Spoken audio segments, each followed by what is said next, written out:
Salut, regardons l'exercice sur une pile rechargeable. Donc, ce qu'on nous dit dans cet exercice, c'est que sur la pile, il est indiqué 200 mAh. On veut premièrement savoir que veut dire le M, le A et le H sur la pile, puis ensuite exprimer ça avec une seule unité du système international.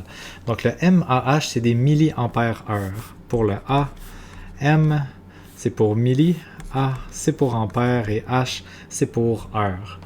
Quand on va vouloir transformer ça en unité du système international, ben dans le fond, un milli comme un millimètre, ça correspond juste à 10 à la main 3. Ampère, ça fait déjà partie du système international. Puis H, c'est une unité de temps, des heures qu'on va devoir convertir en secondes. Donc c'est 60 fois 60 secondes. Au total, 200 milliampères-heure, ça va être égal à 200 fois 10 à la moins 3 fois des ampères fois des heures qui sont 3600 secondes. Quand je fais ce calcul, ça me donne, je l'ai ici, le chiffre que ça me donne, c'est 720. Puis pour savoir une seule unité, là on a une combinaison de deux unités du système international. Pour combiner ces deux unités-là, des ampères puis des secondes, ça c'est un courant électrique et un temps. J'ai une formule qui relie le courant électrique et le temps.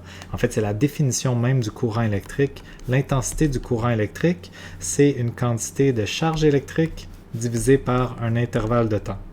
Donc ça ici, c'est des ampères, le temps c'est en secondes et la charge électrique c'est en coulomb. Si je veux savoir qu'est-ce que ça donne des ampères fois des secondes, je vais juste envoyer mon delta T de l'autre côté de l'équation. Donc I fois delta T, ça me donne une charge électrique, autrement dit des ampères fois des secondes, ça donne des coulombs. Fait que le 720 que j'ai trouvé ici, c'est 720 coulombs. C'est une unité de charge électrique. Puis qu'est-ce que ça représente dans le fond, c'est ce qu'on nous demande. Ben, ce que ça représente, c'est la quantité de charge électrique, le nombre de coulombs que la pile va être capable de pousser avant d'avoir besoin d'être rechargée. Donc voilà, c'est tout pour cette question.